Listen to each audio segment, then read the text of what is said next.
தாயும் நீயே, சர்க்குருநாதனும் நீயே,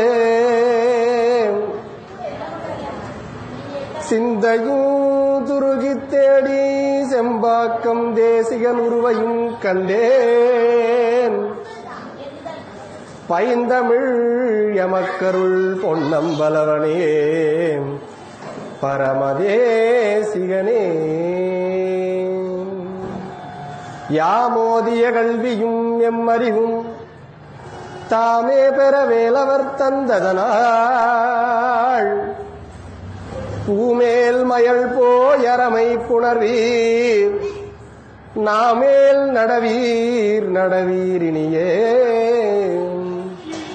எல்லாம் செயல்கூடும் எண்ணானை அம்பலத்தே, எல்லாம் வல்லாந்தனையே ஏற்று அரவணம பார்வதி பதையே. தென்னாடுடைய சிவனே போற்றி, ஏகம்பத்துரை எந்தாய் போற்றி, அண்ணாமலையன் அண்ணா போற்றி, காவாய் கனகத்திரளே போற்றி. திருச்சிற்றம்பலம். பேரன்பு கொண்ட பெரியோர்களே, தாய்மார்களே, அன்பார்ந்த சிவனைய செல்வர்களே, அடியார் பெருமக்களே, உங்கள் அனைவருக்கும் எனது அன்பான மாலை வணக்கங்களை தெரிவித்துக் கொண்டு, இந்த அற்புதமான கார்த்திகை மாத சோமவாரத்திலே 3வது திங்கட்கிழமையாகிய இன்று உங்கள் அனைவரையும் சந்திக்க வைத்து சைவத்தின் மேல் சமயம் வேறில்லை என்கின்ற தலைப்பிலே சிந்திக்க திருவருள் கூட்டிய வண்ணம் அடியார் பெருமக்களுக்கு அடியார்களுடைய பெருமையை எடுத்து கூற நல்ல வாய்ப்பாக இது அமைந்துள்ளது என்ற தருணத்திலே இந்த வாய்ப்பை ஏற்படுத்தி கொடுத்திருக்கிற அடியாருக்கும் ஐயா அவர்களுக்கும் மற்றும் இத்தனை அடியார்கள் இங்கே வருகை தந்திருக்க அடியார்களுக்கும் எனது மனமார்ந்த நன்றியும் வணக்கத்தையும் தெரிவித்துக் கொண்டு, இங்க வந்தா ஏதாச்சும் ஒரு விஷயம் நம்மளுக்கு கிடைக்கும் அப்படின்ற ஒரு எதிர்பார்ப்போட வந்திருக்கின்ற அடியார்களுக்கு ஏற்ற வார்த்தையே என் உள்ளிருந்து குருநாதர் தர வேண்டும் என்று வேண்டிக் கொண்டு உரையை நிகழ்த்துவோம். சைவத்தின் மேல் சமயம் வேறில்லை, அதில் சார் சிவமாம் தெய்வத்தின் மேல் தெய்வம் இல்லெனும் நான்மறை செம்பொருள். வாய்மை வைத்த சீர்திருத்தேவாரமும் திருவாசகமும் உய்வை தரச் செய்த நால்வர் பொற்றாள் எம் உயிர் துணையே அப்படின்ற இந்த பாட்டிலிருந்து சைவத்தின் மேல் சமயம் வேறில்லை என்கின்ற ஒரு அடி எடுத்துக்கொண்டு இந்த உரையை துவங்குவோம். சைவத்து மேல ஒரு சமயம் கிடையாது. அதனால நான் இந்த தலைப்பு எடுத்து பேசுறதுனால அப்ப மற்றதெல்லாம் குறைவாங்க அப்படின்னு நம்ம வாதம் பண்ணக்கூடாது. ஏன் அப்படின்னா, நம்ம ஆன்றோர்கள் தெரியாத இந்த வார்த்தையை போடல. அடியார்கள் எழுதின பாடல்கள் ஒவ்வொன்றுத்துக்கும் ஒரு ஒரு உலகத்தை எழுதி வைக்கலாம். அவ்வளோ விலை மதிப்பு அற்றது அந்த வார்த்தைகள். அவங்களுடைய அனுபவத்தை, வாழ்நாள் அனுபவத்தை ஒரு வார்த்தையில சொல்லுவாங்க. பெரியவங்க சொன்னா ஒரு பழமொழி சொல்லுவாங்க இல்லையா, பெரியவங்க சின்ன பசங்களுக்கு சொல்லுவாங்க இல்லையா, அந்த தீபத்துல கை வைக்காத சுடும் அப்படின்னா இந்த பெரியவங்க அனுபவிச்சிருப்பாங்க. அது மேல குழந்தைக்கு தெரியாது. பெரியவங்க சொல்லுவாங்க, என்னன்னு சொல்லுவாங்க, அந்த தீபத்துல கை வைக்காத சுடும். எப்படி சொல்றாங்கன்னா, இவங்க அனுபவிச்சுட்டாங்க, அது குழந்தையும் படக்கூடாதே அப்படின்னு தன்னுடைய வாழ்நாள் அனுபவத்தை அந்த குழந்தைக்கு தெரிவிக்கிறாங்க இல்லையா. அது எடுத்துக்காது அடுத்த பட்சம். அப்போ ஒருத்தவங்க ஒரு வார்த்தை குறிப்பிடுறாங்கன்னா, அடியார் பெருமக்கள் ஒரு வார்த்தை சொல்றாங்கன்னா, தன்னுடைய வாழ்நாளுடைய வார்த்தை, அவங்க அனுபவிச்ச வார்த்தை. அத்தனை அடியார்களால் ஏற்றுக்கொள்ள பாட்டு நான் இப்ப பாடின பதிகம். அப்போ அவங்க போய் சொல்லுவாங்களா? அப்ப எவ்வளவு சக்தி வாய்ந்த வார்த்தை அந்த வார்த்தை. சைவத்தின் மேல் சமயம் வேறு லேசான விஷயம் கிடையாது. நம்ம எல்லாம் தவம் பண்ணிருக்கணும். இந்த சமயத்துல நம்ம நுழையறதுக்கே பெரிய தவம் பண்ணிருக்கணும். எத்தனையோ கோடி காலம் நம்ம சாப்பாடு இல்லாம தூக்கம் இல்லாத தவம் பண்ணிருந்தாதான் இந்த பாக்கியம் கிடைக்கும். தினசரி நம்ம பூஜையில நான் கேட்டுக்கிறது என்னன்னா, ஆண்டவனே இனிமேல் பிறவி இருக்கக்கூடாது, அது நம்ம கையில கிடையாது, அவரு தான் நினைச்சுக்கிறேன். அப்படி மீறி பிறந்தால் உன்னை மறவாமை வேண்டும், பிறவாமை வேண்டும். அப்படி மீறி பிறந்தா மறவாமை வேண்டும். அப்படி மறவாமை வேண்டும்னா நம்ம இதே மாதிரி இன்னொரு பிறவி கொடுத்தா அதுலயும் நம்ம சைவனா இருக்கணும், அதுலயும் எம்பெருமானுடைய தொண்டனா இருக்கணும், அடியனா இருக்கணும், பக்தனா இருக்கணும். அந்த மாதிரி வாய்ப்பு ஏற்படுத்தி கொடுன்னு தான் நம்ம கோரிக்கை அப்படி இருக்கணும். எதனாலன்னா இப்படி ஒரு சமயம் கிடையாதுங்க. இப்ப நான் இப்ப அப்படியே கேட்டுட்டே வாங்க, இந்த சொற்பொழி இறுதியில உங்க எல்லாருக்கும் மனசுல புரியும் எதனால இந்த வார்த்தையை நான் குறிப்பிடுறேன். உலகத்துல சுதந்திரம் அப்படின்ற ஒண்ணுதான் எல்லாருக்கும் உரியது. அதை பறிச்சுட்டாங்கிறது நம்ம சுதந்திர போராட்ட தியாகிலாம் வாங்கி கொடுத்தாங்க. இந்த சுதந்திரத்தை தான் இறைவன் தீர்மானம் செய்யறார். எல்லா உயிர்களையும் பிறக்க வைக்கும் பொழுது சுதந்திரமா விடுறார். அவர் இழுத்து பிடிச்சி வச்சிருந்தாருன்னா இப்ப இவ்வளவு தப்பு நடக்காது. ஆண்டவன் என்ன பண்ணாரு, எல்லா உயிர்களும் தன் உயிர் போல பாவிச்சு சுதந்திரமா இருக்கட்டும் விட்டார். சுதந்திரமா விட்டதுதான் இப்ப தப்பா போச்சு. அவன் அவனுக்கு தோணுன மாதிரி செய்ய ஆரம்பிச்சிட்டான். ஆண்டவன் அப்பா கண்டிச்சு டெய்லி காலையில 5 மணிக்கு எழுந்துடும், 6 மணிக்கெல்லாம் பல் விளக்கிட்டு உட்கார்ந்துடணும். புத்தகம் எடுத்தீங்கன்னா காலையில 9 மணி வரல படிக்கணும், இல்லைன்னா பெரம்படி விழும். 9 மணிலேருந்து 9:15 சாப்பிட்டு முடிச்சிடணும். மறுபடியும் உட்கார்ந்தீங்கன்னா மறுபடியும் 12 மணி வரல படிக்கணும். 12 மணிலேருந்து 12:30 மறுபடியும் சாப்பிடணும். மறுபடியும் 1 மணி நேரம் படிச்சுட்டு அப்புறம் ஒரு 2 மணி நேரம் ரெஸ்ட் விடுறேன். அதுக்கப்புறம் மறுபடியும் இப்படியே ஒரு பையனை பக்கத்துல வச்சு கொம்பு அடிச்சுட்டு இருந்தா அந்த பையன் என்ன நினைப்பான், வீடா ஜெயிலாடான்னு நினைப்பான். வீட்டுல இருப்பானா முதல்ல ஓடிடுவான். கடவுள் நம்மள அப்படி பார்க்கல. இந்த பெரம்பு வச்சுன்னு உட்கார்ந்துங்கிற அப்பாவா கடவுள் இல்லை. அவர் என்ன பண்ணிட்டாரு, நீ வாழ்டா செல்லம், எது எழுதியோ அது நடக்க போகுது, நீ இஷ்டத்துக்கு இரு அப்படின்னு விட்டாரு பாருங்க. கண்டிஷனான அப்பா வந்தா பையன் கரெக்டா இருப்பான், பயப்படுவான், நடுங்குவான். ஐயோ அப்பா இன்னைக்கு பொழந்துருவாரு, இன்னைக்கு நம்ம ஒழுக்கமா இருக்கணும், நம்ம கரெக்டா இருக்கணும். நம்ம அப்பா என்ன பண்ணிட்டாரு, நீ கடடா, நீ இருடா, உனக்கு பிறவின்னு ஒண்ணு கொடுத்துட்டேன், நீ சௌகரியமா வாழ் அப்படின்னு விட்டாரு பாருங்க. இவன் என்ன பண்ணா இத தப்பா எடுத்துட்டான். மனம் போன போக்குல போய் மாயை வலையில சிக்கி எங்கெங்கயோ போய் விழுந்து கடைசியில லோல் பட்டு லொங்கழியும் போது, ஐயோ அன்னைக்கு அப்பா என்னை எவ்வளவு சுதந்திரமா விட்டாரு, அதை நான் சரியா பயன்படுத்திக்கலையே ஆண்டவான்னு எப்ப தெரியும் நம்மளுக்கு, ஏமம் பாசகயிறு போடும் போது தெரியும். அடடா ஆண்டவா இவ்வளவு காலம் வீண் பண்ணிட்டேன் சாமி, இன்னும் ஒரே ஒரு நாள் கொடு, என்னால முடிஞ்ச நல்லது செய்யறேன் அப்படின்னு நம்ம சிந்திப்போம். ஆண்டவன் நம்ம தப்பு செய்யும், எவ்வளவு தப்பு நடக்குது நம்ம கண்ணு எதிரில், எவ்வளவு அநியாயம் நடக்குது. ஒவ்வொரு நாளும் வீழ்ச்சிக்கு தான் நம்ம உலகம் போயிடுது. அப்ப ஏன் நம்ம எல்லாம் சிந்திக்கலாம், ஏன் இப்படி போதே கடவுள் நினைச்சா ஒரு குடிகாரனை திருத்த முடியாதா, ஒரு தப்பான பொம்பளை பொறுக்கிய திருத்த முடியாதா, இல்ல தப்பான ஏதோ ஒரு சூழ்நிலையில போய் தப்பு செய்யறார் அவனை திருத்த முடியாதா, ஆண்டவன் அவனே நினைக்கிறான் நான் திருந்தணும்னு நினைக்கிறான் சிலர், அவனாலையும் திருத்த முடியாதா, ஏன் சாமி இறங்கி செய்யலன்னா அவன் மனத்துக்கு சுதந்திரமா விட்டார் கடவுள். சுதந்திரமே உன்னுடைய வாழ்க்கை. நீ சுதந்திரப்பட்டு நீ அப்படி வாழ்ந்தால்தான், இப்ப சாமி கண்டிஷன்ல நீ திருந்தனா என்னைனா மறுநாள் மறுபடியும் அந்த வாசல்ல விழுந்துடுவேன். ஒருத்தன் கண்டிஷன் பண்ணி நீ இப்படிதான் மாறணும்னு ஒருத்தன் விதிமுறை வச்சு அவனை இப்படி பண்ணான்னா அது நம்மளுடைய கண்ட்ரோல்ல வந்துட்டான். அவன் என்ன பண்ணுவான், என்னைக்காச்சும் ஒரு நாள் அவன் மனசு போவோம், அதே வழியில போய் மாட்டிப்பான்.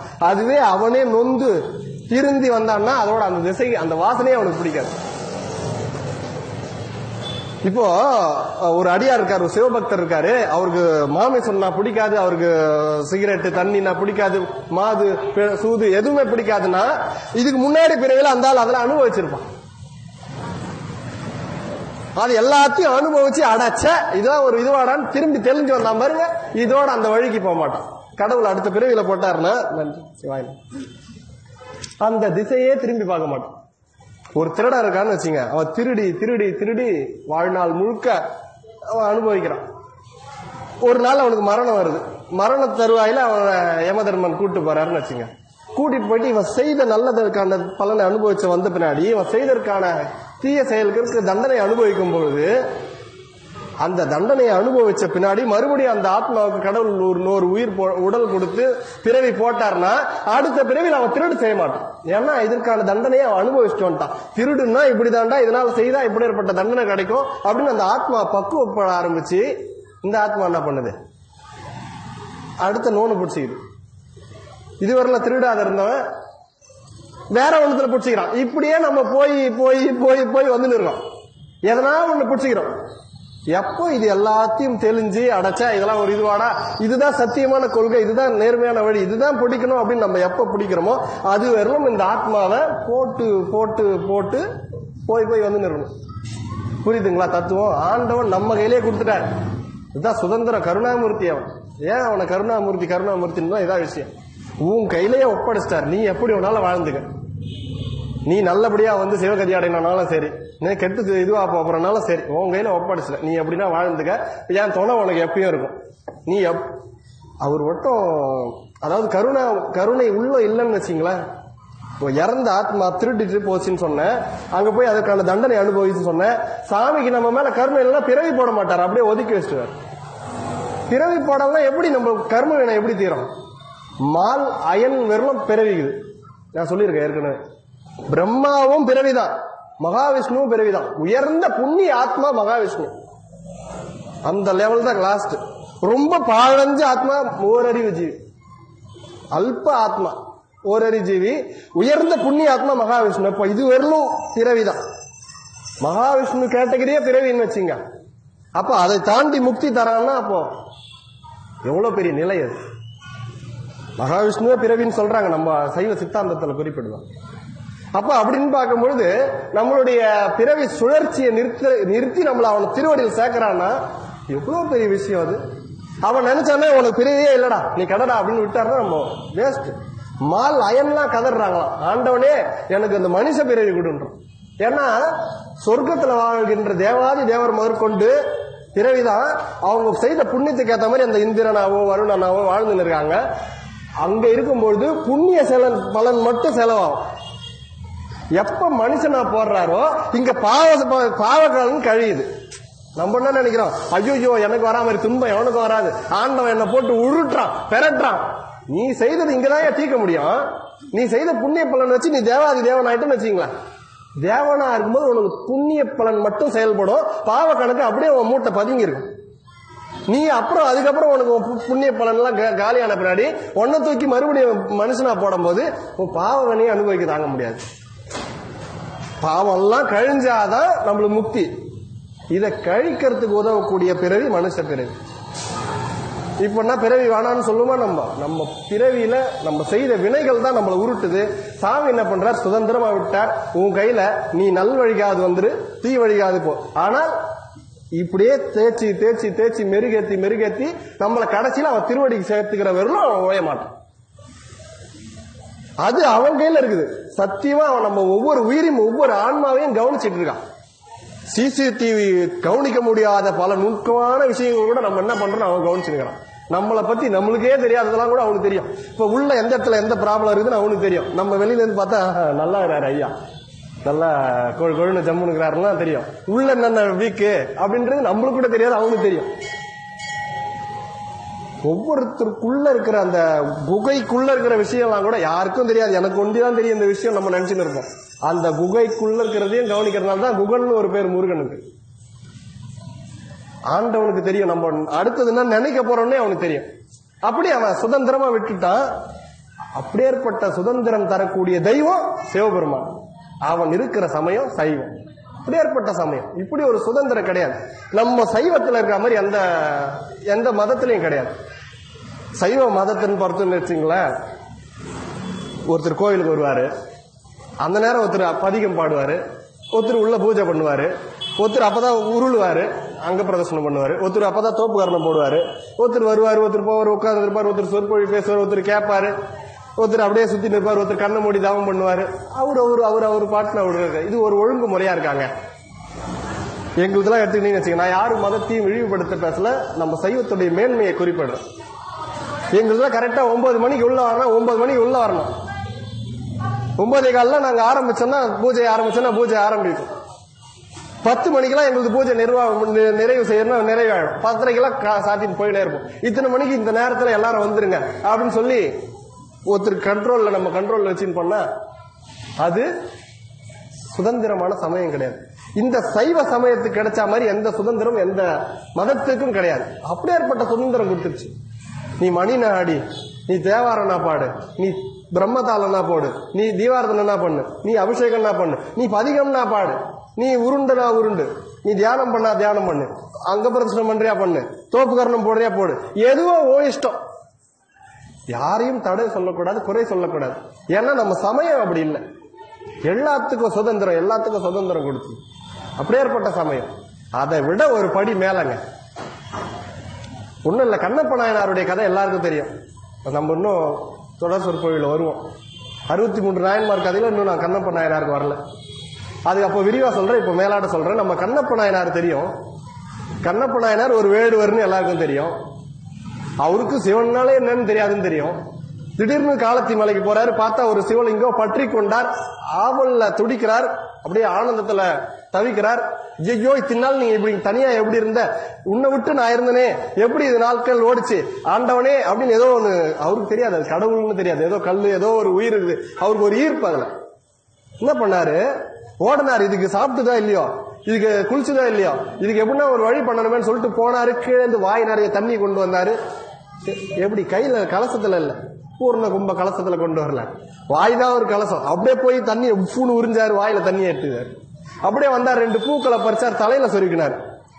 சாப்பிட்டு பார்த்தாரு, நல்லா சமைச்சார், மான் கறி நல்லா எது சுவையா இருக்கோ அது தனியா ஒரு பேக் பண்ணினார். இந்த கையில அவருக்கு வில்லு வேடு வரல, வில்லு அம்புலாம் எடுத்துக்கிட்டு அப்படியே வராரு. காலில் செருப்பு, நேரா வந்தாரு. சிவலிங்கம் தலையில செருப்பு காலோட ஏற்கனவே இருந்த புஷ்பத்தை அப்படி தள்ளினார். பூக்கள் விழுந்தது. வாயில வச்சிருந்தாரு தண்ணி, எச்ச தண்ணி, அந்த எச்சல் தண்ணியை பூன்னு ஊதுறாரு. சிவலிங்கத்துக்கு அபிஷேகமா தன் தலையில சூடி வச்சிருந்த அந்த பூவை அப்படியே உருவுறாரு. 2 மூடி உருது சேர்த்துன்னு வருது சிவலிங்கம் தலையில வச்சு. ஆண்டோனே நீ சாப்பிட்டே இல்லையா, இந்தா நான் கொண்டு வந்துக்கிறேன் மான் கறி, அவ்வளவு சுவையா இருக்குது, நான் சாப்பிட்டே பார்த்து எடுத்து வந்துக்கிறேன், இந்தா சாப்பிடு. சாமிக்கு வச்சார். வச்சுட்டு நீ சாப்பிடு சாப்பிடுன்றார். சாமி சாப்பிடல. ஓஹோ நான் கூட இருக்கே உனக்கு வெக்கமா இருக்குதோ, நான் அப்படி நவுந்துக்கிறேன், நீ சாப்பிடுன்ட்டு ஓரமாவது நின்ட்டாரு. இவரு மறைச்சிடுறாரு. திரும்பி சாப்பிட்டியா பரவாயில்ல, இன்னைக்கு ராத்திரி முழுக்க உனக்கு நான் பாதுகாப்பு, நான் இங்கதான் இருப்பேன் இப்படி நிக்கிறார். மறுநாள் காலையில் அந்த நேரம் வரும்போது இவர் போய் மறுபடியும் அந்த மாதிரி உணவு கொண்டு வரது கீழே போறார். அப்ப பார்த்து அந்த சிவகோச்சாரன்ற அந்த பூஜை செய்யற ஐயர் வராரு. அடடா சிவகோச்சாரம், யார் இங்க மாமிச துண்டுகளை போட்டது, யார் இப்படி வச்சா அப்படின்னு சொல்லி அங்க இருக்கிறதெல்லாம் சுத்தம் பண்ணி எல்லாம் கிளீனா அழகாக்கி ஒரு சின்ன புண்ணியாதானமே பண்ணி ஆண்டவனுக்கு கும்பாபிஷேகம் மாதிரி பண்ணி எல்லாம் முடிச்சு இவர் ஒரு பொங்கல் வேட்டியை தூக்கி வந்து சாமி முன்னாடி வச்சு இவர் நைவேத்தியம் பண்ணிட்டு இவர் போறாரு. இவன் வந்தான், இது யாரா வச்சா இந்த பொங்க கட்டியே, சத்து இல்லாத சாப்பாடு, இதே இவர் எதிரில் வச்சா, இதை சாப்பிட்டா இவர் உடம்பு பாதிக்கப்படாதா, தூக்கி வந்தாலும் தலையில இருந்த பூவை தள்ளனா மறுபடியும் வாயில இருந்த தண்ணியை கொட்டினா. இந்த 6 நாள் இப்படி மாத்தி மாத்தி நடக்குது. தொடர்ந்து 6 நாள். அந்த 6 நாள் சாமிக்கு பாருங்க, ஒருவேளை வெஜ் ஒருவேளை நான்வெஜ். சாமி 6 நாள் நடக்குது இப்படி. இது சிவபெருமான் என்ன பண்ணிருக்கணும், கனவுல வந்திருக்கணும். கனவுல வந்தாரா, யார் கனவுல வந்திருக்கணும், கண்ணப்ப கனவுல தானே வந்திருக்கணும். டேய் நீ பண்ற பூஜை தப்புடா, ஒரு ஆகமங்குதா, மாமி சோனுக்கு என்ன கேட்கறியே, இது முறையா, அங்க பாரு சிவகோச்சாரு அவர் எப்படி பூஜை பண்றாரு பாரு, இந்த மரத்துக்கு பின்னாடி நின்று பாருன்ட்டு யார சொல்லிருக்கணும், சாமி யார சொல்லிருக்கணும், கண்ணப்பரை சொல்லிருக்கணும். இங்க என்ன நடந்தது, நம்மால் குசும்பு பாத்தீங்களா, என்ன பண்ணாரு, சிவகோச்சார் கனவுல வந்தாரு, டேய் அவன் பண்ற பூஜையை பாரு, நீ மரத்துக்கு பின்னாடி நில்லுன்னாரு. இது எவ்வளவு குசும்பு பாருங்க. இந்த ஆள் வந்து நின்று பார்க்க, இவர் வந்து இது பண்றாரு, கண்ணுல ரத்தம் வருது, பிடிங்கி வைக்கிறான், ஏதோ இது நடந்து போச்சு. இப்படி சைவ சமயத்தை ஒருத்தர் இப்படி ஒரு புராணம் நடந்துச்சு, அது வந்து இப்ப ஒருத்தர் எழுத போறாரு.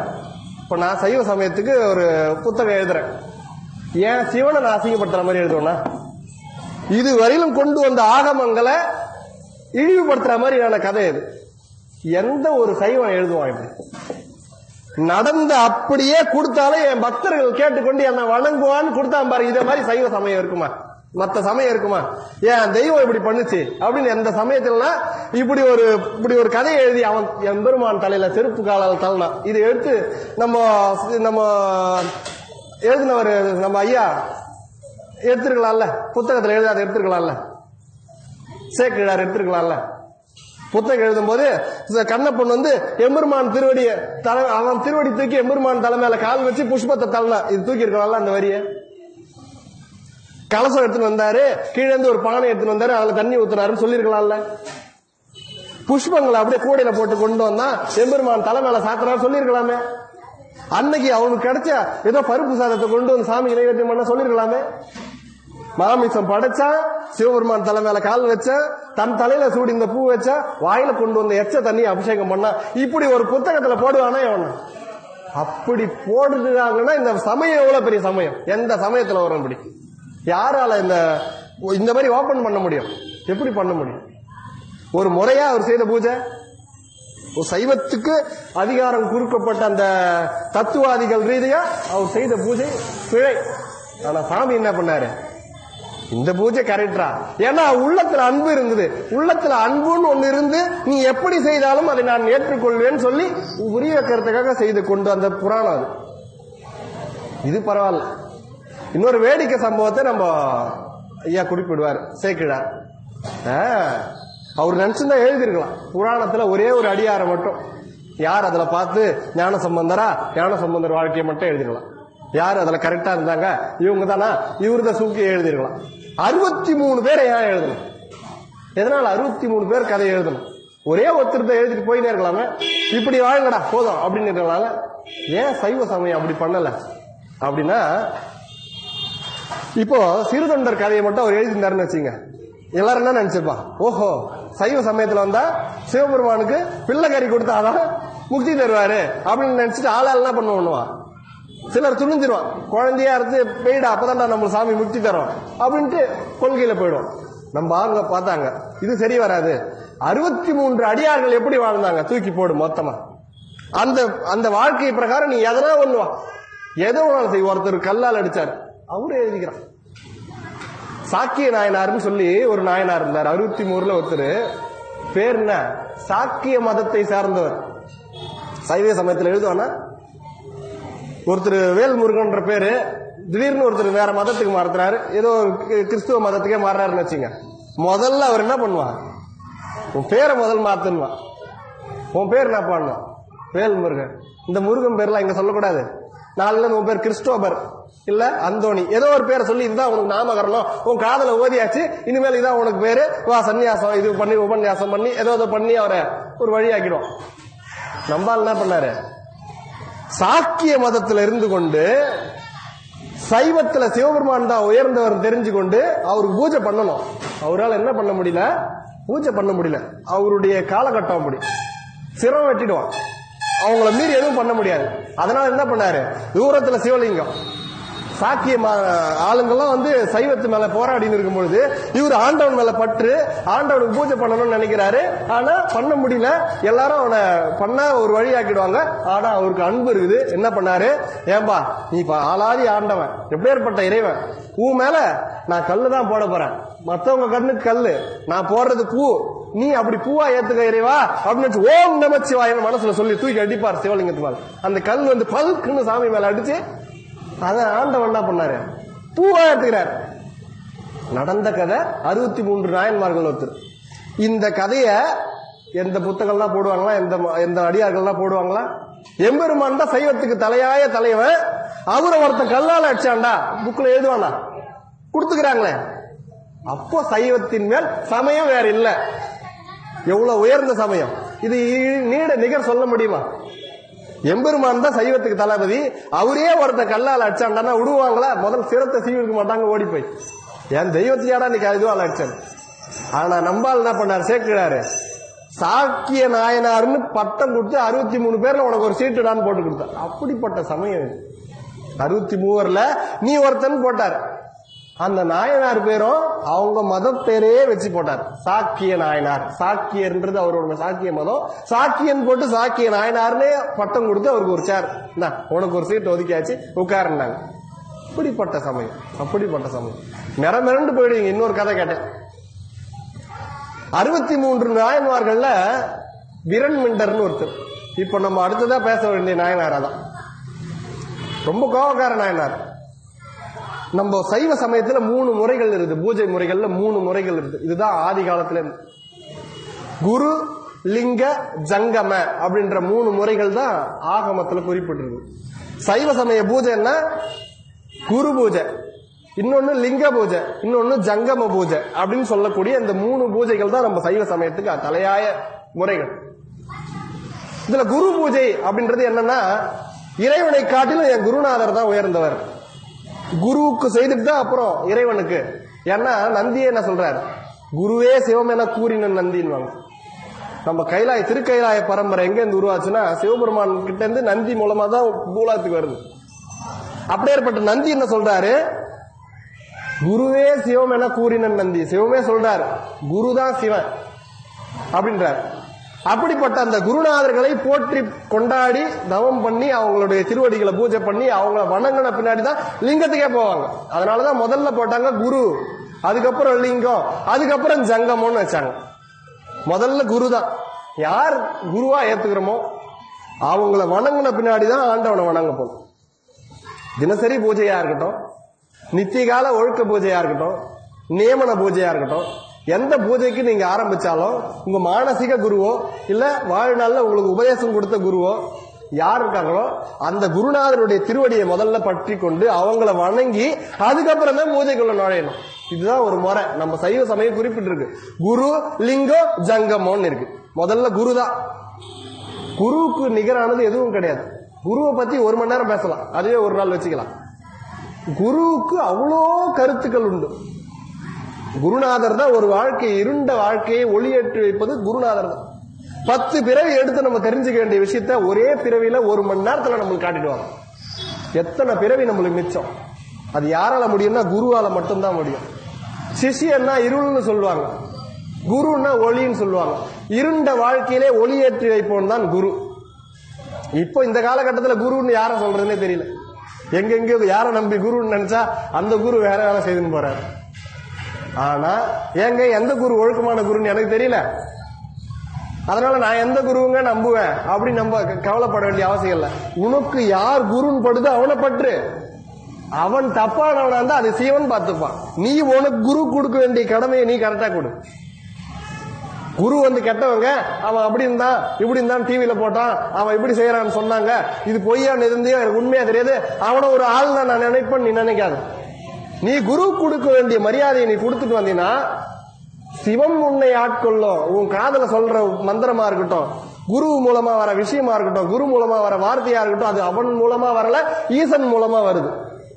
எப்ப சிவன் சொல்றாரு குருவே சிவம் என்ன கூறினானோ அப்ப நீ குருவை நீ சிவனா கருதுனா அங்க சிவன் தான் வருவான், அங்க குருன்ற அந்த ஆத்மா இருக்காது.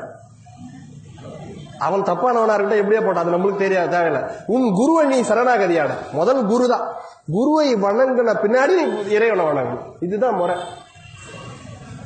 அப்படி எனக்கு குரு இல்லையா, முருகனே உலக குருன்றாங்க இல்லையா, அது மாதிரி வள்ளலார் குருன்றோம். உங்களுக்கு பிடித்த நாயன்மார்கள் குருவா இருக்கட்டும், இல்ல உங்களுக்கு உபதேசம் பண்ணவர்களா இருக்கட்டும், இப்படி யாராச்சும் ஒருத்தரை குரு இல்லாம அங்க சேர்க்க மாட்டான். முதல் குருவை பிடிக்கணும், குருவை ஏற்றுக்கணும். முதல் குருவை வணங்கி அதுக்கப்புறம் இறைவனுக்கு பூஜை செய்யறோமா, இறைவன் பூஜை, சிவ வழிபாடு, ஸ்தோத்திரம் பாடுறோம், தேவாரம் பாடுறோம், திருவாசகம் பாடுறோம், அதுக்கு அடுத்தது அதை முடிச்சுட்டு இதுல ஜங்கமன்றீங்களா, அது என்னங்கன்னா இப்ப நடக்கிறது தான் ஜங்கமம். இதுதான் ஜங்கமம். ஒருத்தர் ரோட்ல நடந்து போயின்னு இருக்காரு, பின்னாடியே ஒரு கார் வேகமா வருது, நடுவுல நடந்து போயின்னு இருக்கோம், ஆரன் ஆரன் அடிச்சுன்னு வராரு. நம்ம என்ன பண்ணுவோம், வழி விடணும், கார் போயிடும். அதுவே இத்தனை பேரும் நம்ம ரோட்ல நடந்து போறோம்னு வச்சுங்களேன், ஆரன் அடிச்சா யார் நிற்பான், காரன் நிற்பான். நம்ம போய்கிட்டே இருக்கலாம். தனியா உட்கார்ந்து பூஜை பண்ணி இடையூறுகள்லாம் நிறைய வரும். அந்த இடையூறு மத்தியில நம்மளால அந்த நிலைக்கு போறது ரொம்ப கஷ்டம்.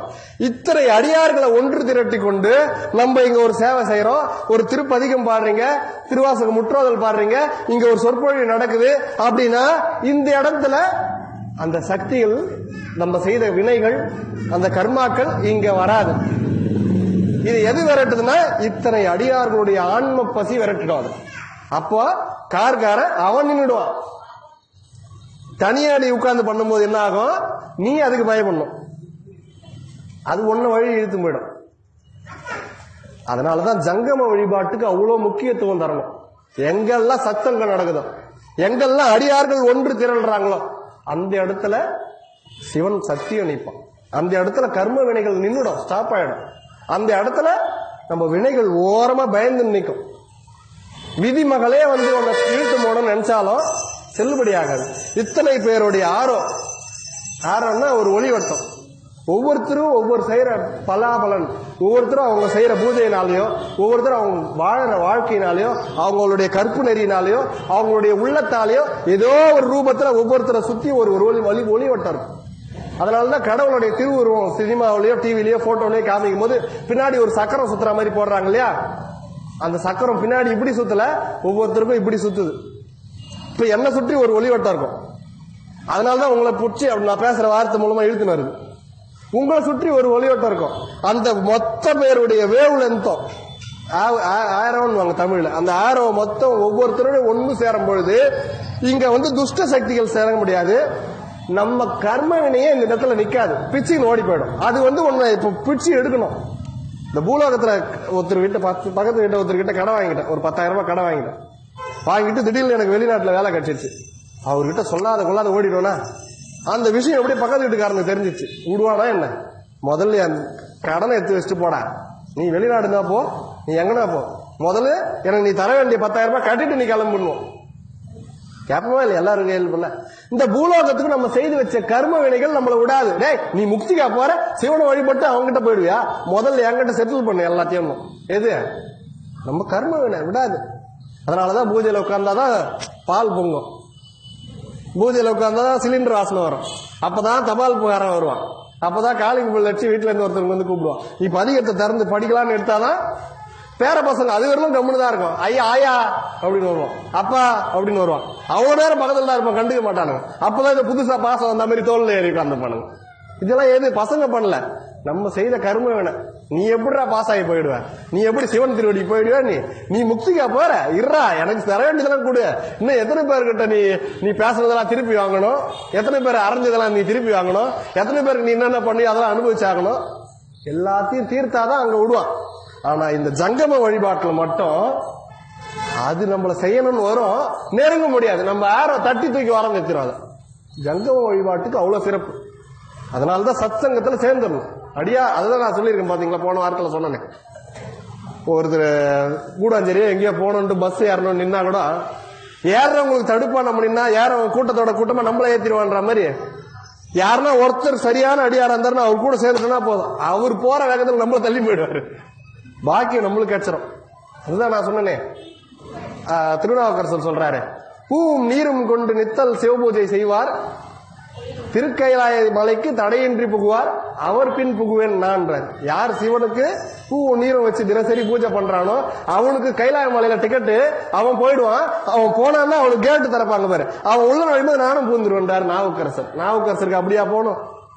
வாயா வாயான்னு ஈஸ்வரன் கது திறந்து வச்சு காத்துக்கிறான். ஆனா அவர் எப்படி சொல்றார்? அதுதான் அந்த அடியார்களுக்கு தரக்கூடிய மரியாதை. அப்படி அந்த நெறியிலே வாழ்ந்தவர் வீரமென்ற நாயன்மார். 63 நாயன்மார்கள் வீரமென்றர் ஒருத்தர் கோவக்காரன். சிவனை வணங்கும் போது சில உக்ரம் இருக்கும் மனசுல. ஏன்னா நெறியில போகும்போது இந்த நெறிக்கு இடையூறு எதனா வந்தா அவங்க பந்தளிக்க ஆரம்பிச்சிருவாங்க.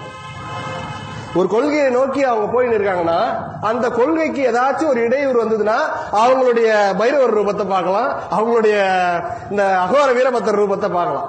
சிவனடியார்களுக்கு அது வரும். சிவனடியார் சீறி பாயிறாருன்னா அவர் நெறியில ஏதோ பிரச்சனை இருக்குது, யாரோ தடை பண்றான், அவர் அப்படியே ஃப்ரீயா விட்டுணும். அந்த நெறியில போயின்னு இருக்கும்போது அவருக்கு இடையூறே பண்ணக்கூடாது. அதை விட பெரிய பாவம் வேற எதுவும் கிடையாது. யார் ஒருத்தர் வழிபாட்டில் இருக்கிறாரோ அவருக்கு இடையூறு பண்றவங்க தான் பெரிய பாவம். உலகத்திலேயே பெரிய பாவம் எதுன்னா பஞ்சமா பாவங்கள்ல வழிபாடு செய்யறவங்கள தொல்லை பண்றது முதல் பாவம், பெரிய பாவம். அதனால வழிபாடு நடக்கிற இடத்துல நம்மளால முடிஞ்ச ஒத்துழைப்பு தர முடியும் இல்லையோ, தொல்லை பண்ணாத இருந்தாலே அதுவே பெரிய புண்ணியம். சில இடத்துல வழிபாடு நடக்கிற இடத்துல தான் பிரச்சனைகள் உருவாக்குவாங்க. ஏங்க அந்த சவுண்ட் ஏன் வச்சுக்கிறேன் பாரு, அங்க வேள்வி நடந்துன்னு இருக்கோம், இங்கே இங்க உட்காந்து பண்ணிருக்கோம், ஓரமா வச்சு நடத்து. வழிபாடு நடக்கும் போது தொந்தரவு பண்ணா அதை விட மிகப்பெரிய தண்டனை எதுவும் கிடையாது. சில வீட்டுல வேடிக்கைலாம் நடக்கும், எங்க வீட்லயே கூட நடக்கும். நான் சிவ பூஜை பண்ணலான்னு ஒரு பக்கம் உட்காந்து பூஜை பண்ண உட்காந்துருப்பேன், வீட்டுல அந்த பக்கம் சமையல் நடக்கும். இந்த பசங்க ஆட்டம் போடுவாங்க பாரு, டேய் அப்பா பூஜை பண்றாரு இங்க வந்து தொல்லை பண்ணிக்கிற, அங்க போய் உட்காந்து பாரு. நடக்கிறது உண்மை. இந்த பசங்க என்ன பண்ணோம், சமையல் செய்யற இடத்துல குழந்தைங்கன்னா தப்பு இல்ல, பூஜை பண்ற இடத்துல குழந்தைங்க வந்தா சும்மா இருக்குமா? அது வேடிக்கையா பார்க்கும். அப்பதான் அந்த ருத்ரணி எடுக்கிறது, பஞ்சபாட்சரத்தை கவுக்கிறது, தண்ணியை ஊத்துறது, பூவை தூக்கி போடுறது, வாழைப்பழத்தை தூக்கி அப்படி போடுறது, இது சும்மா இருக்குமா குழந்தைங்க? அதுக்கு பாட்டு அப்பா அங்க உட்காந்து பூஜை பண்றாரு, சும்மா தானே இருக்கிறாரு, ஓ அது எதிரில் உட்காரு, அப்பா சும்மா இருக்கிறாரு. இது அடுத்த வேலை ஆகிட்ட வாயில போட்டு தாண்டிச்சுன்னா 2 மணி நேரத்துல இது காலி. மறுபடியும் எதனா கேட்டுனே இருக்கும். அந்த வயிறுக்குதே இத மாதிரி ஒரு உண்டி கிடையாது. போட போட போட போட எங்கதான் போதோ தெரியாது, மறுபடியும் கேட்கும். யாகத்துல போட்டா கூட எதனா கடைசியில மிஞ்சம், ஒரு 2 ரூபா நாணயம் 1 ரூபா நாணயம் இதுல போட்டா எங்க போதுனே தெரியல. அடுத்த 1 மணி நேரத்துல மறுபடியும் கேக்குது, கொண்டாடா பஜ்ஜி, எடுத்துட்டு டீ, எடுத்துட்டு காஃபி, ஊத்த ஊத்த ஊத்த அணையா அடுப்பு. இது வள்ளலார் அதான் ஏத்தி காமிச்சார், அணையா அடுப்புடா இதுன்னு ஏத்தி வச்சார். இங்க ஒவ்வொருத்தருக்குள்ளயும் அணையா அடுப்பு எரிஞ்சினுது. இந்த அடுப்பு என்னைக்கு அணையுதோ அது வெறும் நம்மளுக்கு இதெல்லாம் தெரியாது. ஏதோ இந்த அளவுக்கு நம்மளுக்கு தெரிஞ்சு இங்க வந்துக்கிறோமே, இதுவே நம்ம பெரியவங்க செய்த புண்ணியம், நம்ம செய்த புண்ணியம். இது சேர்க்காதுங்க. இதெல்லாம் தோணுமா இல்ல? எத்தனையோ குரூப் இருக்குது டிவில, இதுல விடுறான், யூடியூப்ல போடுறான். சமையல் செய்யறத பாக்குறோம், இதை பாக்குறோம். யாருன்னா ஆன்மீக குழு, அந்த ஆன்மீகம் சம்பந்தமா சொற்பொழிவுகள், அந்த ஆன்மீக சம்பந்தமா வர விஷயத்தை ஒரு 4 மணி நேரம் கேட்கலாம், அவ்வளவுதான். அப்படியே அதுக்கு மேல போறடா இவரு ஏதோ பேசிக்கிட்டே இருக்காரு, அதை நிறுத்தி வை, அப்படி எடுத்து வைந்து ஆமா ஆமா இடியாப்பம் எப்படி செய்வது அதை போட்டு பாக்குறது. புதிய முறையிலே பஜ்ஜி எப்படி செய்வது, இதுதான் வாழ்க்கைக்கு முக்கியம் இல்ல.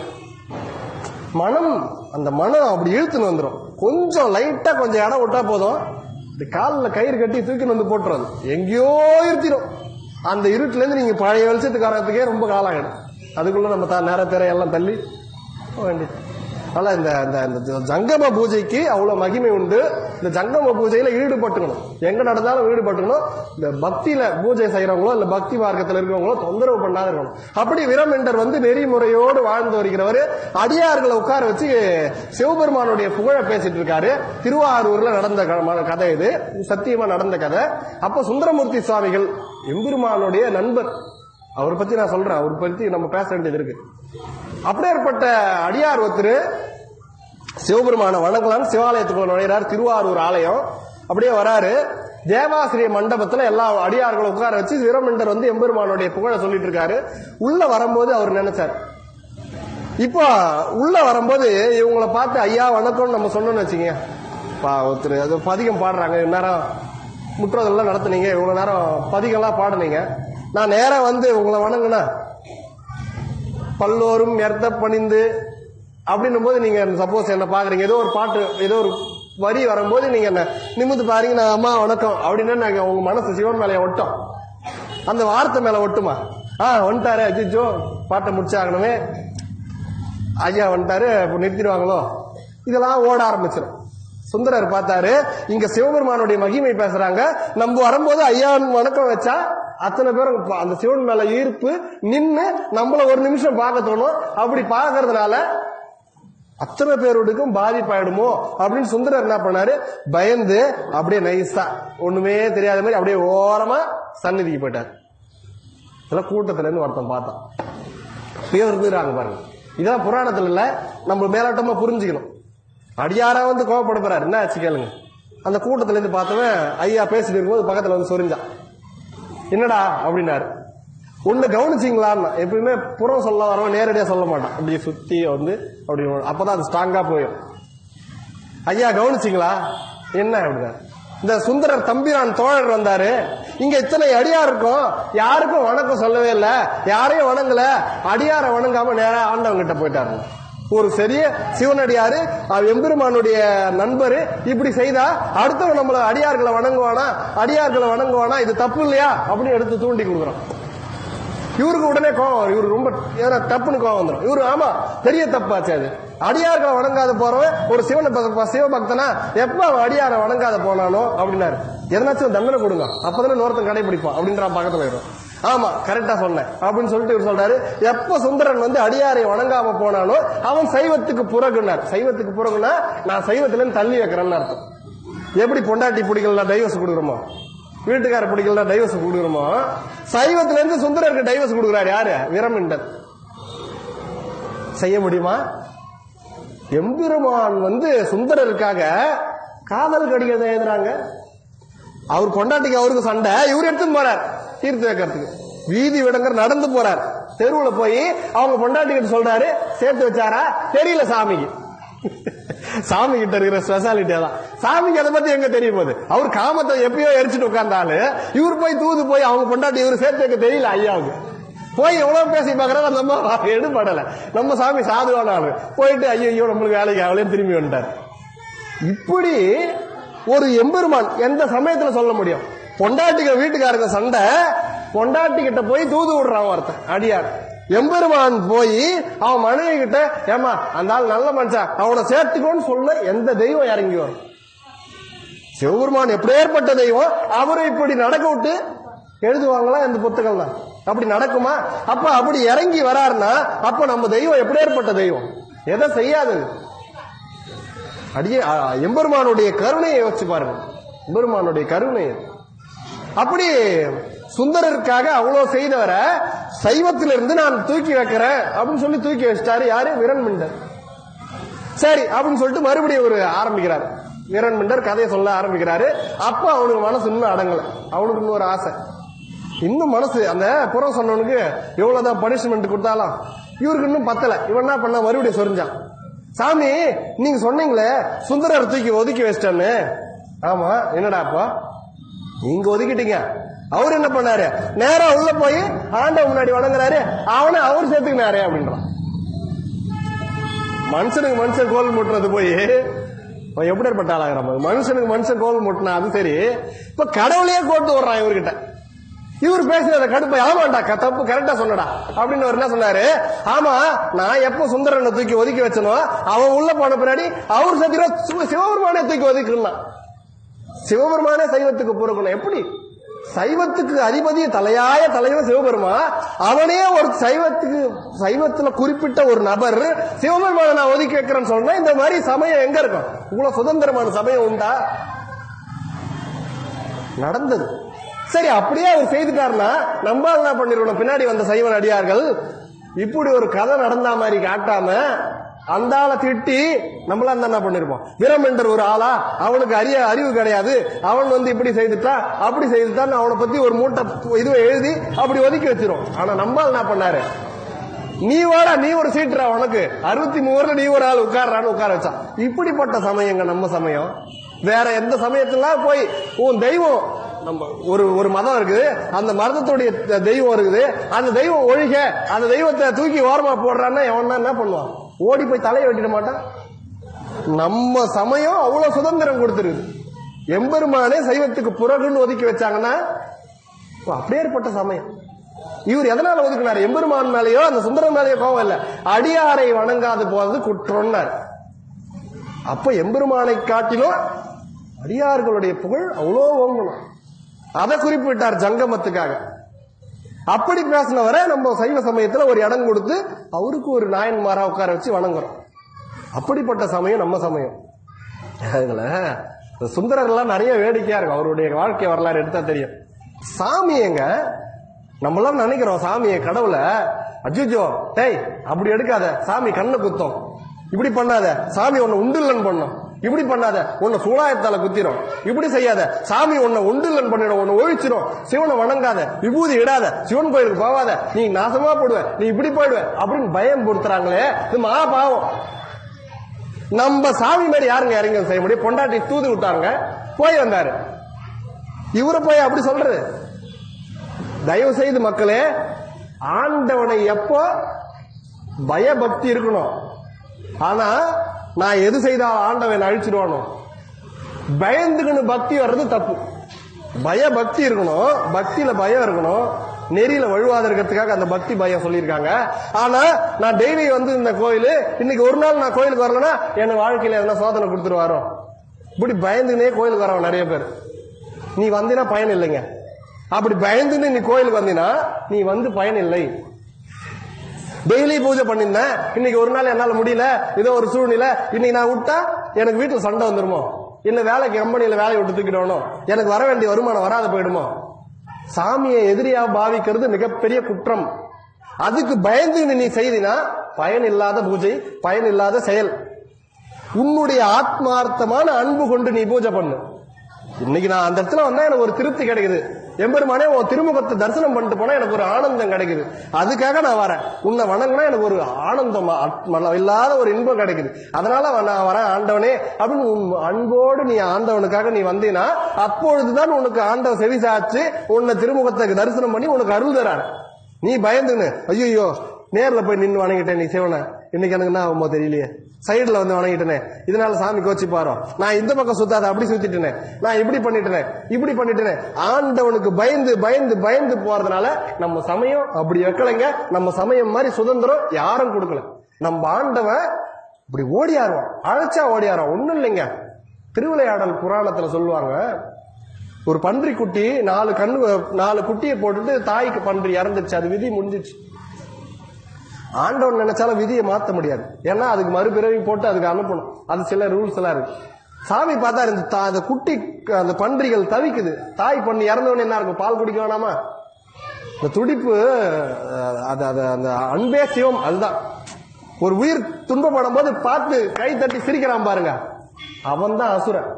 ஒரு உயிர் துன்பப்படும் போது அவன் மனசு கலங்கி கண் கலங்கி உடல் உதறி ஏதோ நடக்கும் பாருங்க, அவன் தகுதியானவன். அவன் தான் சத்திய ஒழுக்க, அவன் தான் சிவனடியார். ஒருத்தன் துன்பத்தை கண்டு அப்படியே ஆனந்தமா சிரிக்கிறதும், ஒருத்தன் துன்பத்தை கண்டு அவன் கெட்டு போவானா அப்படி நீ உள்ள நினைச்சினாலே நீ கரெக்டான பூஜைக்கு இன்னும் வரல, நீ இன்னும் சிவ பக்குவன் ஆகல. அதுதான் அன்பே சிவம். சிவமே அன்பு. சாமி பார்த்தார், அஜ்ஜோ அந்த குழந்தைங்க அந்த தாய் பன்றி இறந்து தவிக்குது, அந்த பன்றிகள் பால் குடிக்காம ஏங்குது. ஆண்டவன் என்ன பண்ணா? தானே பன்றியாக மாறி பால் கொடுக்கிறார். திருவிளையாடல் புராணத்துல அதை குடிச்ச அந்த பன்றிகள் எவ்வளவு வாக்கியம் பண்ணிருக்கணும். சம்பந்தருக்கு பராசக்தி கொடுத்த பால் தான் அவ்வளவு காலம் செஞ்சது. எம்பெருமானால பால் குடிக்கப்பட்டான்னா அந்த பன்றி குட்டிகள் பெரிய மகாராஜாவை வளர்ந்து பின்னாடி வந்ததுன்னு ஏதோ சொல்லுவாங்க. அது முழுமையான வரலாறு போகும்போது பார்க்கலாம். அப்படி திருவிளையாடல் புராணத்துல இது குறிப்பிடப்பட்டிருக்கிறது. கேக்குதுங்களா? அப்படிப்பட்ட தாயிற் சிறந்த தயாவான தத்துவம். ஒரு தாய் தான் ஒரு குழந்தைய பத்தி தெரியும். இந்த அழுகை எதுக்கு அழுகுது? பாலுக்காக அழுகுதா, இல்ல அங்க எதுனா துன்பமா அப்படின்னு குழந்தை அழுகுற சத்தத்திலே தாய் தெரிஞ்சுப்பா. நீ எதுக்காக இன்னைக்கு கோயிலுக்கு வந்துக்கிற? நீ எதுக்கு இந்த வேலை செய்துங்கிற? உனக்கு என்ன தேவை? உனக்கு எப்ப எதை தரணும்? உனக்கு என்ன பண்ணணும்? அப்படின்னு எல்லாம் அவனுக்கு தெரியும். ஏன்னா தாயிற் சிறந்த தயாவான தத்துவன். அப்படியேற்பட்ட இறைவன் எனக்கு கெடுதல் பண்ணிடுவாரா? நான் சிவனை வணங்குறேனே, எனக்கு இதுவாயிடுமா? சிவன் வணங்கினா குலம் நாசம்ன்றாங்களே, என் குலம் நாசமாயிடுமா? கிடையவே கிடையாது. மிகப்பெரிய குற்றம். சிவனை வணங்க குலம் நாசம்ன்றது அந்த அர்த்தம் கிடையாது. இதோட உனக்கு பிறவி கிடையாது, உனக்கு முக்தின்னு அர்த்தம். சிவனுடைய திருவடி பிடிச்சா உனக்கு அந்த சேர்த்து வச்சிருந்த பாவம் மொத்தம் அழிஞ்சு உனக்கு முக்தி தரக்கூடிய தெய்வம். உன் குலம் நல்லா தான் இருக்கும், உனக்கு பின்னாடி சந்ததிகள் வந்துட்டு தான் இருக்கும். அதை பத்தி ஒண்ணும் இல்லை. அதனால ஆண்டவனை வணங்குறது பயத்தோட செய்யாதீங்க. பயத்தோட பண்ண பலனே இல்லை, உங்களுக்கும் பலன் இல்லை, அந்த ஆண்டவனுக்கு திருப்தி இல்லை. அன்பு, பூரண அன்பு எங்கேருந்து ஊற்று எடுக்கிறதோ அங்க ஆண்டவன் வந்து நின்றுடுவான். அந்த அன்பு தான் எதிர்பார்க்கிறார் சாமி, வேற ஒன்னும் செய்ய வேணாம். நம்ம செய்ய வேண்டியதெல்லாம் அவனுக்கு நன்றி கடமை. அந்த அன்பு ஒண்டிதான். அதை எங்கெல்லாம் நம்ம செய்யறோமோ அங்கெல்லாம் அவன் வந்து ஆயத்தமாகி அருள் புரிவான்.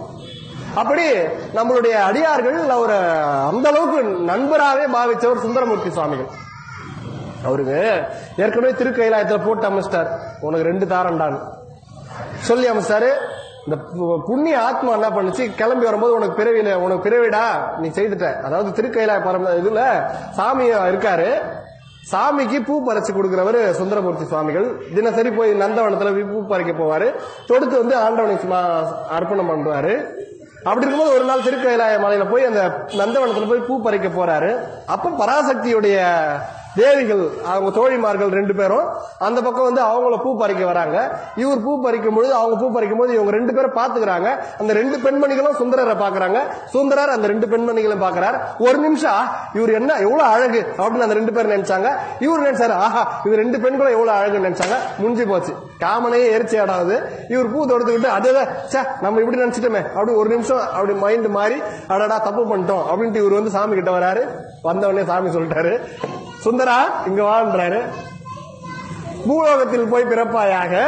எப்பொழுது அந்த பெண்களை ஒரு நிமிடம் நீ ஆஹா அப்படின்னு நினைச்சியோ, அதனாலே அந்த 2 பெண்களை நீ திருமணம் செய்து நீ வாழ்ந்து அனுபவிச்சுட்டு வா அப்படின்னு அனுப்புறார். பக்குன்னு வந்தது அவருக்கு. அடாடா, இங்க கீழே போனா திரும்பி மேல போக முடியாது, இங்க வந்து காலை வச்சா என்ன நடக்கும்னு தெரியாது. நீ இதுக்கு முன்னாடி என்ன பிறவில இருந்த, என்ன பண்ணோம், நீ சிவபெருமான அருகிலேயே கூட விபூதி புச்சின்னு கூட நின்றுக்கலாம். இங்க வந்து பூமியில கால் வச்சா என்ன நடக்குதுன்னு தெரியாது. அடாடா என்ன இங்க தள்ளுறிய தெய்வமே, நான் கீழே போனா திரும்பி வருவேனா அப்படின்னு சொல்லிட்டு நீ கவலைப்படாத, ஆண்டவனே என்னை உரிய நேரத்தில் தடுத்தாட்கொள்ளுன்னு சொன்னார். அந்த புண்ணியம் பண்ண ஆத்மாவா இருக்கவே சுந்தரமூர்த்தி சுவாமிகளுக்கு அப்படி ஒரு எண்ணம் தோணுச்சு. அந்த ஒரு வார்த்தை மட்டும் அங்க சொல்லாத வந்துட்டாருன்னு வச்சுங்க, இன்னும் எங்களோட நம்மளோட முனுசாமியா ராமசாமியாவா தான் சுந்தரர் சுத்தி இருந்துக்கணும். டீ கடையில டீ ஆற்றிக்கிட்டோம், ஹோட்டல்ல சர்வரா வேலை செய்துக்கிட்டோம், இல்ல பேங்குக்கு மேனேஜரா இருந்துக்கிட்டோம், இல்ல கலெக்டரா இருந்துக்கிட்டோம், இல்ல சிஎம் இருந்துக்கிட்டோம், இப்படிதான் வாழ்க்கையை ஓட்டிட்டு இருக்குமே தவிர சிவபெருமான் தம்பிரான் தோழனா போக முடியாது. இந்த பூமியில கால் வச்சு அவ்வளவு பிரகாசம் நம்ம வாழற பூமி, நம்ம இருக்கிற இடம் அவ்வளோ சொர்க்கம். உடுமா திருப்பி கீழே வந்தா சுந்தரர் அவ்வளவுதான் போகோ டிவி வைக்கிறது குழந்தையில, வாழ்ந்துட்டாருன்னா சினிமா போறது, இப்படியே வாழ்ந்தா கடைசியில என்னைக்கு அவர் போறதாங்க. இவருக்கு அந்த புண்ணியம் பண்ண ஆத்மாவா இருக்கு உள்ள இருந்து ஒரு எண்ணம் தோணுச்சு. என்னடா தோணுச்சுன்னா, ஆண்டவனே என்ன உரிய நேரத்துல வந்து தடுத்தாட்கொள்ளுன்னு போட்டார். அந்த போடு அவரை காப்பாத்துச்சு. அந்த வார்த்தை சொல்லாத வந்தாரு, இன்னைக்கு இங்கேயே சுத்திட்டு இருக்க வேண்டியதான். சொல்லிட்டு வந்துட்டாரு, அதெல்லாம் அவருடைய வரலாறுல பாத்துக்கலாம்.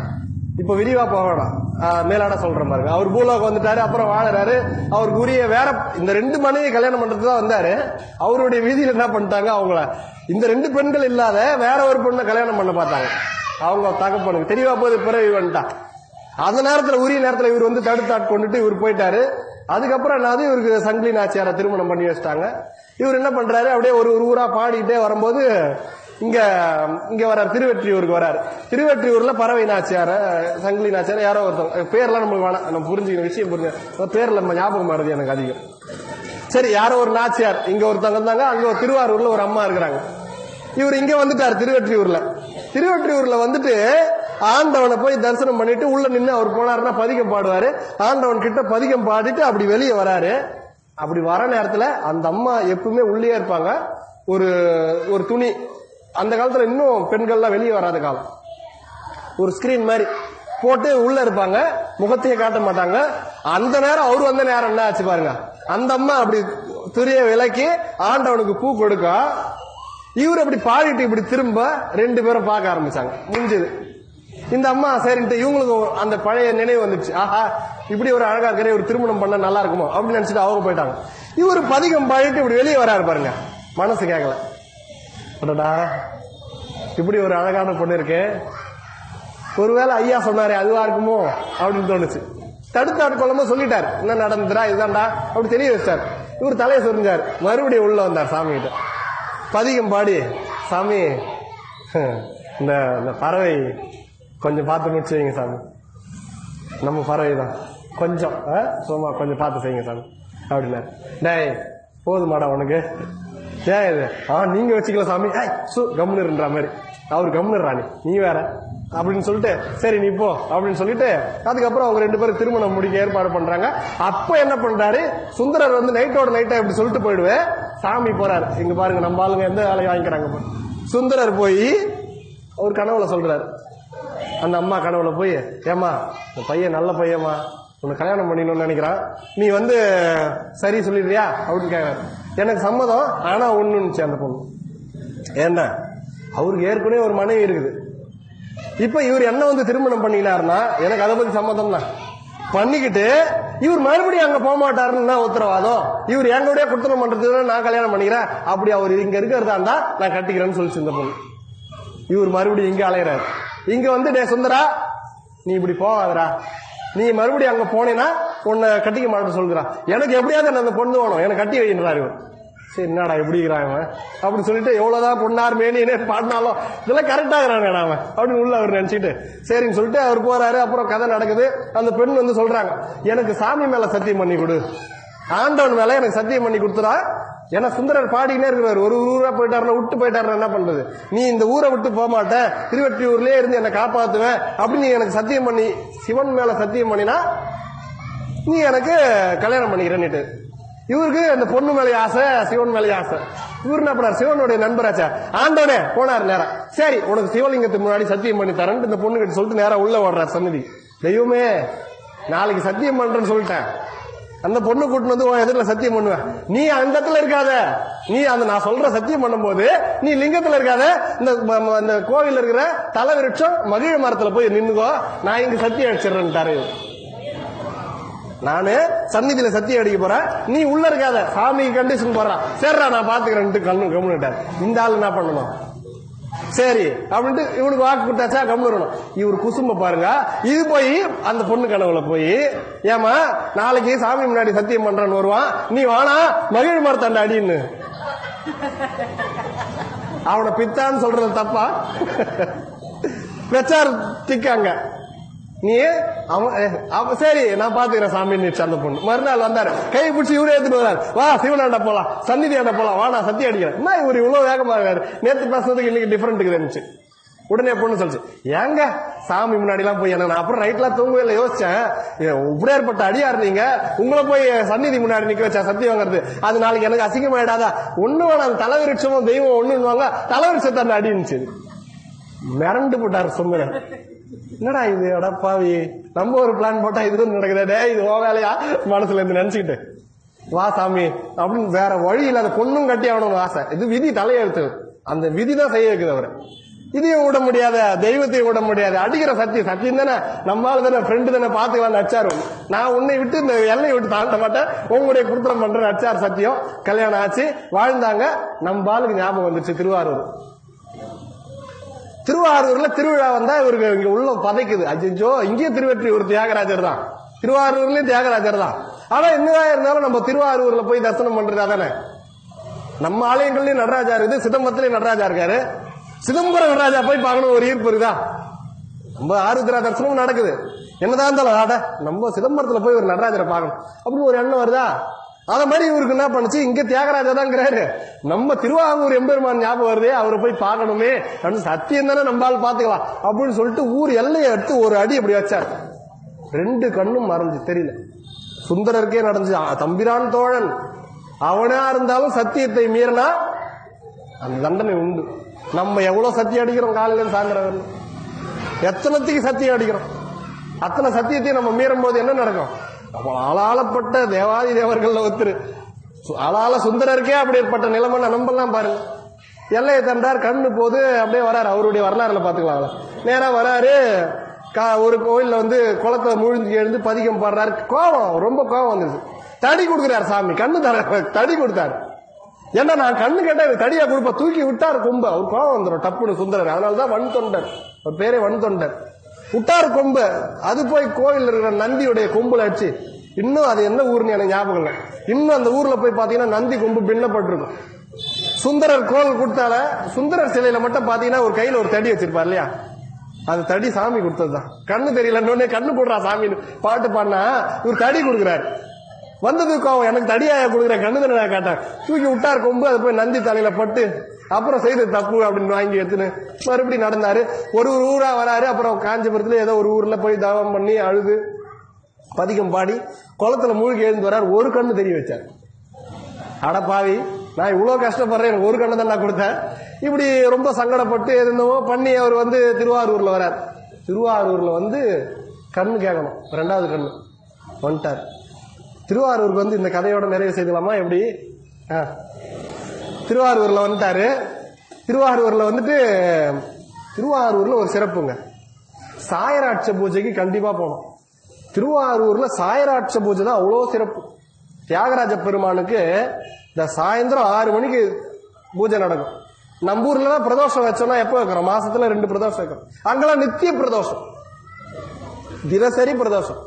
டெய்லி சாயந்தரம் 4 to 6 அந்த கேப்ல இந்த பிரதோஷம் நடக்கும். நித்திய வழிபாடு. அந்த சாயராட்ச பூஜைக்கு அவ்வளவு சிறப்பு. இவர் திருவாரூருக்கு வந்துட்டாரு, போல சாமி பாக்கிறதுக்கு போல. இவர் சரி வந்துட்டு ஒரு மடத்துல தங்கிட்டார். சாயராட்சி ஆச்சு. அதுக்கு அடுத்தது அர்த்தஜாம பூஜை ஆகுது. அர்த்தஜாம பூஜை முடிஞ்ச உடனே சாமி அம்பாள் பள்ளியறையில போட்டுருவாங்க. இவர் என்ன பண்றாரு, சாயராட்சிக்கே வந்துட்டாரு, ஆனா போல அர்த்தஜாம பூஜைக்கு வர்றாரு. வந்து சொல்றாரு, நான் சாயராட்சிக்கே வந்துட்டேன், சுந்தர் பார்க்கணும்னு தான் ஆசை, ஒரு கோரிக்கையோட வந்துடுறேன்.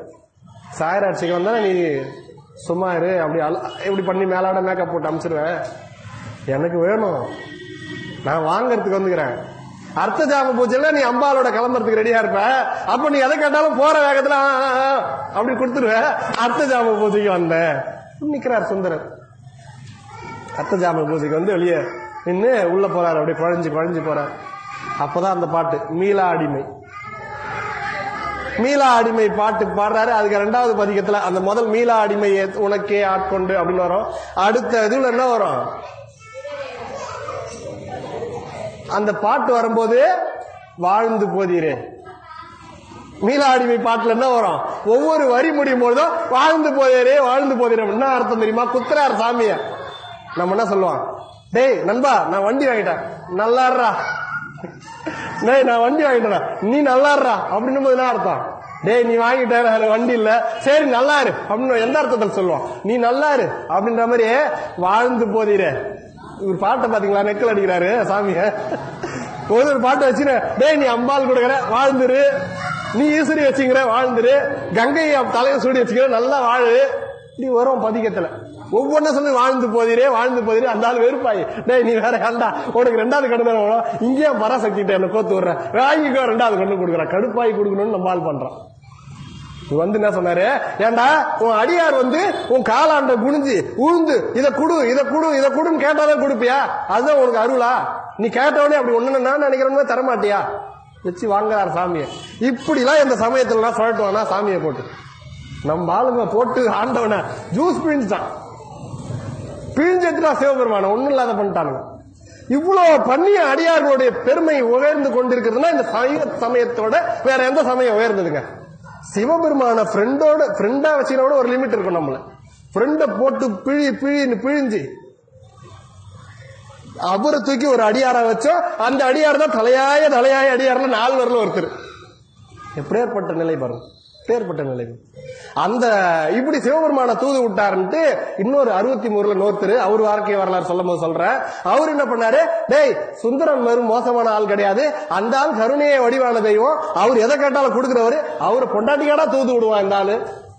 சுந்தரர் இருக்க திசை பக்கம் நான் திரும்ப மாட்டேன், சுந்தரரே எனக்கு தேவை கிடையாது, சுந்தரை நான் வணங்க மாட்டேன்ட்டு தனியா ஒதுங்கிட்டான்.